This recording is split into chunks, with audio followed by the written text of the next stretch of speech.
జోయాస్ proprietary ayurvedic medicine అందమైన ఒత్తైన చుట్టూ జోయాస్తోనే సాధ్యం. Welcome to I dream. నేను ఉదయశ్రీ. చాలా మంది పిల్లలు పుట్టుకతో అంగవైకల్యంతో పుడతారు.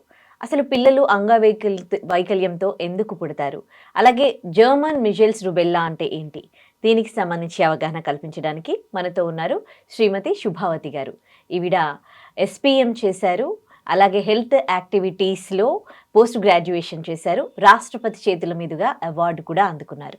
ఆవిడతో మాట్లాడదాం. నమస్తే అమ్మ, వెల్కమ్ టు అవర్ స్టూడియో. నమస్తే అమ్మా. పిల్లలు ఎందుకండి అంగవైకల్యంతో పుడతారు? కొంతమందికి ఎవరిలో మీరు ఇలా పుట్టడం చూస్తూ ఉంటారు?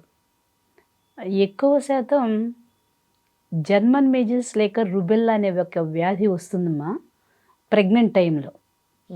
కానీ ఆ ప్రెగ్నెంట్ టైంలో వాళ్ళకంత అవగాహన ఉండదు. అందుకే ఒక ప్రెగ్నెంట్ లేడీ రాగానే as early as possible doctor దగ్గరికి టెస్ట్కి వెళ్ళాలి.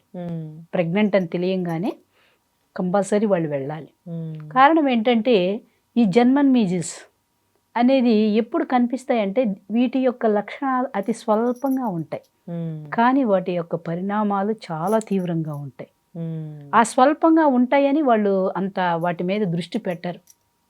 పూర్తిగా అంతా అయిపోయిన తర్వాత అయ్యో ఏంటి ఇలా జరిగిందని బాధకు గురవాల్సి వస్తుంది. మరి ఇక్కడ as early as possible doctor గారి దగ్గరికి ఎందుకు వెళ్ళాలని అన్నానంటే, ఈ జర్మన్ మీజిల్స్ అనేది అతి స్వల్పమైన లక్షణాలని చెప్పాను.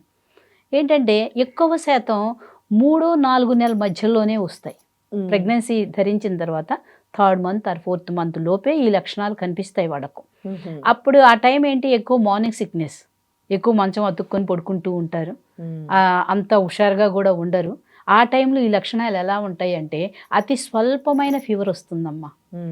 అది దానికి ఏమనుకుంటారంటే వాళ్ళు ఏముంది కొంచెం వేడి చేసింది, ఏదో నిన్న ఏమి తినబుద్ధి కాకపోతే ఏదో చట్నీ వేసుకుని తిన్నానో లేకపోతే ఏదో తిన్నాను, కారం వేసుకుని తిన్నాను, అలా కొంచెం ఒళ్ళు వేడి వచ్చిందని దాన్ని ప్రక్కన పెట్టేస్తారు, పట్టించుకోరు. 1 or 2 degrees మాత్రమే ఫీవర్ పెరుగుతుంది.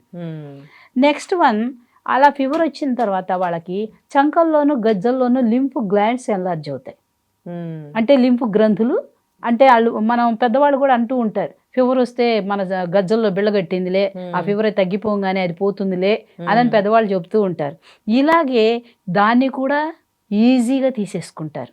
ఓహో నిన్న కొంచెం ఒళ్ళెచ్చబడింది కదా, ఆ ఫీవర్ వల్ల ఆ గ్లాండ్స్ వచ్చినాయి, బిళ్ళలు కట్టినాయి, అవి పోతాయిలే అని కూడా దాన్ని సెకండ్ స్టెప్ తేలిగ్గా తీసుకుంటారు. 2వ లక్షణం. 3వ లక్షణం వచ్చేవరికి లోపల నాలిక అంతా కూడా పూసిపోయి ఉంటుంది, నోరంతా కూడా విపరీతంగా పూసిపోతుంది. ఓహో ఏదో మెడిసిన్స్ వాడుతున్నాను, ఆ మెడిసిన్స్ వల్ల ఏదో బాగా వెయిట్ చేసి ఉంటుంది, అందుకని నోరు నాలుక అంతా కూడా పూసిపోయి ఉంటుందన్న దాన్ని కూడా ప్రక్కన పెట్టేస్తారమ్మా. అది 3rd పాయింట్. 4th పాయింట్ వచ్చేవరికి ఒంటి మీద ఆ దద్దుర్లు వస్తాయి, ఎర్రగా కందినట్లు అలా దద్దుర్లు వస్తాయి. వస్తే దానికి ఏమనుకుంటారంటే వాళ్ళు నిన్న ఏదో లేకపోతే మెడిసిన్స్ వాడుతున్నాను, అదేదో ఎలర్జీ వచ్చి ఉంటుంది, లేకపోతే వంకాయ గోంగూర వేసుకొని తిన్నాను, దానివల్ల ఎలర్జీ వచ్చింది, దాన్ని కూడా ప్రక్కన పెట్టేస్తారు. చూడండి అమ్మ ఎంత స్వల్పమైన లక్షణాలు. లైట్గా ఫీవర్ వస్తుంది, చంకల్లో గజ్జల్లో బిళ్ళలు కడతాయి, నెక్స్ట్ వన్ నాలికంతా పూచిపోయి ఉంటుంది, తర్వాత ఒంటి మీద దద్దుర్లు ఎర్రగా వస్తాయి. చాలా స్వల్ప లక్షణాలని వాటిని అసలు పట్టించుకోరు వాళ్ళు, ఆ మార్నింగ్ సిక్నెస్లో ఉంటారు కాబట్టి. కానీ అటువంటి పరిస్థితుల్లో డాక్టర్ గారి దగ్గరికి వెళ్ళి కీన్ అబ్జర్వేషన్ మీద ఇదేదో జరుగుతుందని కనుక అవగాహన కలిగి ఉన్నవాళ్ళు డాక్టర్ గారి దగ్గరికి వెళ్తే డాక్టర్ గారు ఎగ్జామ్ చేసి అప్పుడు లోపల బేబీ కండిషన్ ఎలా ఉందని చూస్తారు. ఈ లక్షణాలు ఉంటే జర్మన్ మేజర్స్ లేక మీజిల్స్ అంటాం, రుబెల్లా అంటాం. అప్పుడు అలా డాక్టర్ గారు చెకప్ చేసిన తర్వాత లోపల బేబీ కండిషన్ ఎలా ఉందో చూస్తారు. చూసినప్పుడు వాళ్ళకి అవగాహన కలుగుతుంది, ఏదో ఒక అంగవైకల్యంతో గల బిడ్డని ఈ తల్లి అందిస్తుంది అని. ఆ పర్సంటేజ్ని చూసి ఎక్కువ పర్సంటేజ్ ఉంటే కనుక అబార్షన్ చేసేస్తారు. మరి అబార్షన్ చేయలేదనుకోండి, ఆ తల్లి ఎటువంటి బిడ్డలను అందిస్తుందంటే కంజెంటల్ హార్ట్ డిసీజెస్, పుట్టుకతో గుండెకు రంధ్రం గల బిడ్డలను అందిస్తుంది. చూడండి, పండంటి పాపాయికి జన్మనివ్వాలని కలలుగన్న ఆ తల్లి 2 నెలలు మోసి డెలివరీ అయితే ఆ పాప పుట్టుకతోనే గుండెకు రంధ్రం గల బిడ్డ పుడితే కళ్ళ ముందే చూస్తూ చూస్తూ ఆ బిడ్డ రాలిపోతే ఆ తల్లిదండ్రులకి ఎంత బాధ అండి. అలాంటి బిడ్డను అందిస్తుంది. నెంబర్ 2, హెయిర్ లిప్, పెదవి చీలి ఉండే పిల్లలు. మనం అందరూ పెద్దవాళ్ళు అంటారు చంద్రగ్రహణం రోజు సూర్యగ్రహణం రోజు బయటకు వచ్చింది, అందుకని ఆ వ్యూస్ అన్ని ఆవిడ మీద పడ్డాయి, ప్రెగ్నెంట్ లేడీ మీద, అందుకని ఇటువంటి బిడ్డకు జన్మనిచ్చిందని ఒక అపోహ మనలో ఉంది. అది కరెక్ట్ కాదండి. ఎప్పుడైతే ఇటువంటి సిమ్టమ్స్ ఉన్న తల్లికి అలాంటి బిడ్డలు పుట్టడానికి అవకాశం ఉంది. హెయిర్ లిప్, పెదవి చీలి ఉండే బిడ్డను అందిస్తుంది. నెక్స్ట్ కంజెంటల్ హార్ట్ డిసీజెస్ అయిపోయింది, హెయిర్ లిప్ అయిపోయింది. తర్వాత క్లబ్ ఫుట్, మరగుజ్జు గల పిల్లల్ని, వాళ్ళు మునివేళ్లతో చిటుకుమని నడుస్తూ ఉంటారు. ఆ మరగుజ్జు పిల్లల్ని ఆ తల్లి అందిస్తుంది. అటువంటి పిల్లలు కూడా వీళ్ళకే పుట్టడానికి అవకాశం ఉంది. Next cleft palate. ఇందాకేమో హెయిర్ లిప్ పెదవి వరకే చీలి ఉంటుంది. క్లెఫ్ట్ ప్యాలెట్ అంటే అంగిలి నుంచి చీలి ఉండి ఆమె అంటారు. పాపం వాళ్ళు పెద్ద అయినాక మాటలు కూడా రావండి, మాటలు కూడా స్పష్టంగా మాట్లాడలేరు. ఇటువంటి బిడ్డలకి ఆ తల్లి అంగవైకల్యం గల పిల్లల్ని అందిస్తుంది. కాబట్టి ఆ జర్మన్ మీజిల్స్ ఆ ప్రెగ్నెంట్ టైం అప్పుడు కీన్ అబ్జర్వేషన్ చేసి జ్వరం వచ్చిన డాక్టర్ దగ్గరికి పంపాలి, చంకల్లో గజ్జల్లో బిళ్ళలు కట్టిన డాక్టర్ దగ్గరికి పంపించాలి, నోరంతా పూసిపోయిన డాక్టర్ గారి దగ్గరికి పంపించాలి.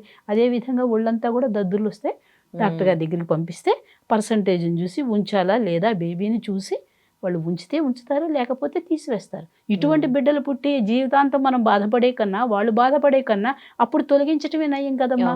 అవును. కాబట్టి జర్మన్ మీజిల్స్ లేక రూబెల్లా అని అంటాం.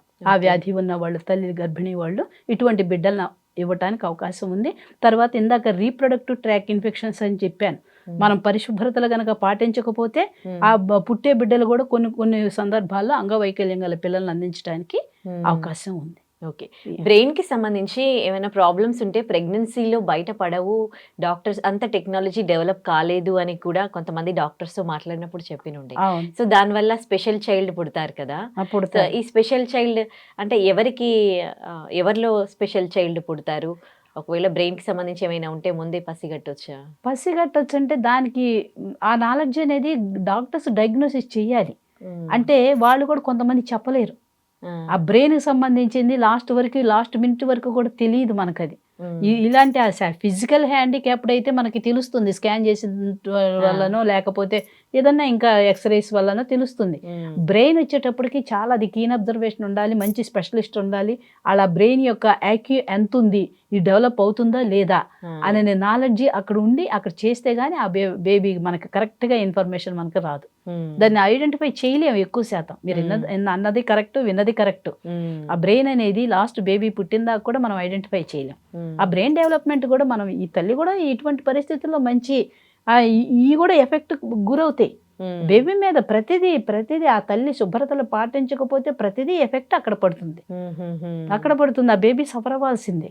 ఈ జర్మన్ మీజిల్స్ లో కూడా అటువంటి బ్రెయిన్ ఎఫెక్ట్ పిల్లలు కూడా పుట్టడానికి అవకాశం ఉంటుంది. ఇవన్నీ హెయిర్ లిప్, క్లెఫ్ట్ ప్యాలెట్ ఇవన్నీ మరుగుజ్జోళ్ళు పుడుతున్నారంటే బ్రెయిన్ ఏమన్నా వదిలిపెడతాయి? అవి వదిలిపెట్టవు కదండి. కాబట్టి ఇక్కడ జర్మన్ మీజిల్స్ అవి రాకుండా ఉండాలంటే ఇప్పుడు ఏంటంటే గవర్నమెంట్ మనకి మీజిల్స్ MR వ్యాక్సిన్ వేస్తుంది. 9th month నిండిన వెంటనే. ఇంతకుముందు మీజిల్స్ ఒక్కటే ఉండేది. మీజిల్స్ దద్దుర్లు తడపరా అని అంటారు చూడండి అమ్మ, ఆ వ్యాక్సిన్ ఒక్కటే ఉండేది 9 నెలలు నిండంగానే. ఇప్పుడు MR అని పెడుతున్నారు. అంటే మీజిల్స్, రుబెల్లా. ఈ భవిష్యత్తులో ఆ పాపకి ఇటువంటి బిడ్డలను అందివ్వకుండా ముందుగానే ప్రివెన్షన్ ఆ ఇంజెక్షన్ ఆ పాప వాళ్ళకి ఇస్తున్నారు ఇప్పుడు. ఓకే, రైట్ అమ్మా. చాలా విషయాలు తెలియజేశారు, మంచి అవగాహన కల్పించారు. థ్యాంక్ యూ మా. Okay. And for more videos, Please subscribe to iDream. Please subscribe to iDream. Please subscribe iDream. And please subscribe to iDream. For more videos, subscribe to iDream. please like, share and subscribe to the channel. Congratulations, iDream. Subscribe to iDream. Subscribe to iDream. So subscribe to iDream Media. iDream ki iDream team andarki huge congratulations. Please subscribe iDream Media. Please subscribe to iDream. Subscribe iDream. Please subscribe to iDream. iDream అంటే నా కళల ఛానల్ను subscribe చేసుకున్న నోరు తిరుగుతలేదు, మీరైతే గంట గుర్తు కొట్టండి. For more such videos, please subscribe to iDream. Subscribe to iDream. Please subscribe to iDream. Please subscribe iDream Media. Please do subscribe to iDream. Please subscribe to iDream Media. For best entertainment and information, please subscribe iDream. And don't forget to subscribe to iDream.